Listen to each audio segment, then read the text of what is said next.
আর বিশেষ করে যারা সমাজের মধ্যে অবহেলিত, যাদের কিছুই ছিল না, পায়ের মধ্যে জুতো ছিল না, শরীরে জামা কাপড় ছিল না, এমনকি তারা কপর্দক শূন্য, একেবারে হাতের মধ্যে কোনো টাকা পয়সা ছিল না, একেবারে গরিব ছিল, এবং রাখাল মেষের রাখাল ছিল, ছাগলের রাখাল ছিল, গরু ছাগলের রাখাল ছিল, এমন লোকেরা দালান কোঠা তৈরিতে প্রতিযোগিতা করবে। অর্থাৎ হঠাৎ করে তারা বড়লোক হয়ে যাবে, বড় বড় দালান কোঠা উঠাবে, সমাজের মধ্যে তারা প্রাধান্য বিস্তার করবে।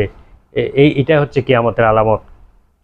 তো অন্য হাদিসে এসেছে যে সমাজের সবচেয়ে খারাপ লোকগুলি শাসক হিসেবে আবির্ভূত হবে, শাসন ব্যবস্থা পরিচালনা করবে। হুফাত আল ওরাত আসুম্মাল বুকমা, অর্থাৎ তারা বধির বোবা লোকগুলো পৃথিবীর শাসন করতে হবে। এখানে বধির এবং বোবা, আসলে তারা প্রকৃতপক্ষে বধির এবং বোবা হবে না, বরং তারা সত্যের ব্যাপারে বধির হবে, দ্বীনের ব্যাপারে, ইসলামের ব্যাপারে তারা বোবা হয়ে যাবে, কোনো কথা বলবে না, নিজেদের ইচ্ছা মতো করে তারা পরিচালনা করবে, এটাই বোঝানো হয়েছে।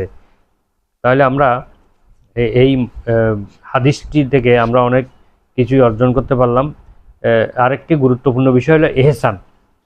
মানুষ কিভাবে ইবাদত করবে তার একটা মানদণ্ড এখানে উল্লেখ করেছেন মহানবী সাল্লাল্লাহু আলাইহি ওয়াসাল্লাম, যেটাকে এহসান বলা হয়। এহসান শব্দের অর্থ হলো কোনো কাজ সুন্দরভাবে করা বা সৌন্দর্যমণ্ডিত করা, কোনো কাজকে যত্ন সহকারে আন্তরিকতার সাথে সুন্দরভাবে সম্পন্ন করাকে এহসান বলা হয়। তো ইসলামী পরিভাষায় মহান আল্লাহ তাআলার ইবাদতকে এমনভাবে করা যেন আমরা আল্লাহকে দেখতে পাচ্ছি। আর যদি সেটা মনে করতে না পারি, তাহলে আল্লাহ তাআলা আমাদেরকে দেখতেছেন, এইভাবে মনে করে ইবাদত করা, এটাকে হলো এহসান বলা হয়। এহসানের আরও অর্থ রয়েছে, যেমন মানুষের উপকার করা, তারপরে মানুষকে দান করা, ভালো ব্যবহার করা, সুন্দর ব্যবহার করা। যেমন আল্লাহ তাআলা বলছেন অবিল ওয়ালিদাইনি ইহসানা, পিতামাতার সাথে সদ্ব্যবহার করবে। তাহলে এখানে সদ্ব্যবহার অর্থ রয়েছে। তাহলে প্রকৃত এহসান হলো যে ইবাদত করার সময় আল্লাহ তাআলাকে দেখতেছি এইভাবে ইবাদত করা, অথবা আল্লাহ আমাদেরকে দেখতেছেন এইভাবে ইবাদত করা। এই দুইটার পরে আর কোনো স্তর নেই। এহসানের এই দুইটাই স্তর, অর্থাৎ আমাদেরকে এই দুইটার মধ্যে কোনো একটা অবলম্বন করতে হবে। অন্তত আমরা আল্লাহ আমাদেরকে দেখতেছেন এইভাবে যদি মনে করে ইবাদত করি, তারপরেও আমাদের এহসান হবে, অর্থাৎ ইবাদত কবুল হবে।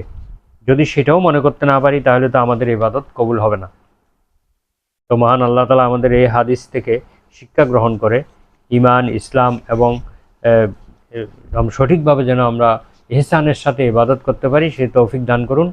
এই আলোচনা এখানে শেষ করছি। সুবহানাকা আল্লাহুম্মা ওয়া বিহামদিকা আশহাদু আল্লা ইলাহা ইল্লা আনতা আস্তাগফিরুকা ওয়া আতুবু ইলাইক। আসসালামু আলাইকুম ওয়া রাহমাতুল্লাহ।